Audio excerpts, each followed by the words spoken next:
దోమకాట వల్ల వ్యాపించే ఇంకో విష జ్వరం కొత్తగా వ్యాపిస్తుంది. ఈ వ్యాధి ఇదివరకు కనిపించిన దేశాల్లో సైతం వ్యాపించడం గురించి ప్రపంచ ఆరోగ్య సంస్థ హెచ్చరికను చేస్తుంది.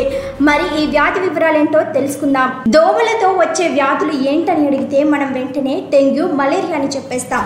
అయితే ఇప్పుడు మార్కెట్లోకి కొత్త మస్కిటో డిసీజ్ వచ్చి చేరింది. ఇప్పటికే అది పలు దేశాలను అతలాకుతలం చేస్తుంది. ఆ కొత్త రకం దోమకాట వ్యాధి పేరు ఓరోపౌచ్. ఈ నెలలో ఇటలీలోని లాటిన్ దక్షిణ అమెరికాలో ఓరోపౌచ్ జ్వరానికి సంబంధించిన మొదటి కేసు నమోదైంది.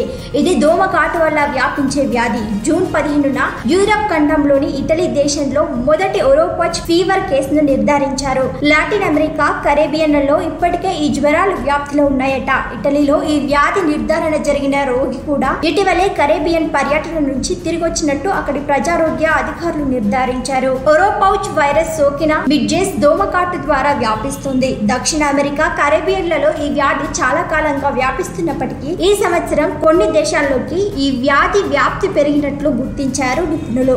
ఇదివరకు ఎన్నడూ లేని విధంగా ఈ వ్యాధి వ్యాపించడం, కేసుల సంఖ్య అధికంగా నమోదవుతుండడం గమనార్హం. కాబట్టి ఈ వ్యాధిని మొదటి దశలోనే గుర్తించి దీని పట్ల అవగాహన కలిగి ఉండడం, మరి ఇతరులకు అవగాహన కల్పించడం అత్యవసరమని ప్రపంచ ఆరోగ్య సంస్థ వెల్లడించింది.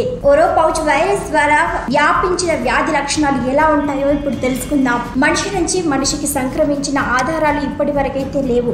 ఈ జ్వర లక్షణాలు డెంగ్యూ మాదిరిగానే ఉంటాయి. వైరస్ శరీరంలో చేరి 4 నుంచి 8 రోజుల మధ్య లక్షణాలు ప్రారంభమవుతాయి.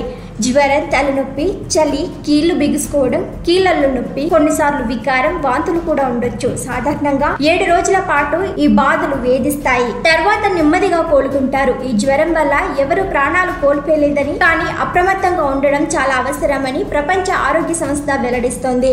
డెంగీతో పోలిస్తే ఇది అంత ప్రమాదకరమేమీ కాదని, కానీ వైరల్ ఫీవర్ వల్ల శరీరంలో కలిగే మార్పులు, అనారోగ్య పరిస్థితుల గురించి ఇంకా స్టడీ చేయాల్సి ఉందని నిపుణులు చెబుతున్నారు. ఈ వ్యాధికి వ్యాక్సిన్లు అందుబాటులో లేవు. యాంటీవైరల్ చికిత్సలు మాత్రం అందుబాటులో ఉన్నాయి. పెద్దగా అవగాహన లేని ఈ వైరల్ ఫీవర్ గురించి సమాచారం పెద్దగా అందుబాటులో లేదని 2023 మే నెలలో జర్నల్ ఇన్ఫెక్షియస్ డిసీజెస్ ఆఫ్ ప్రాపర్టీలో ప్రచురితమైన ఆర్టికల్లో పేర్కొన్నారు.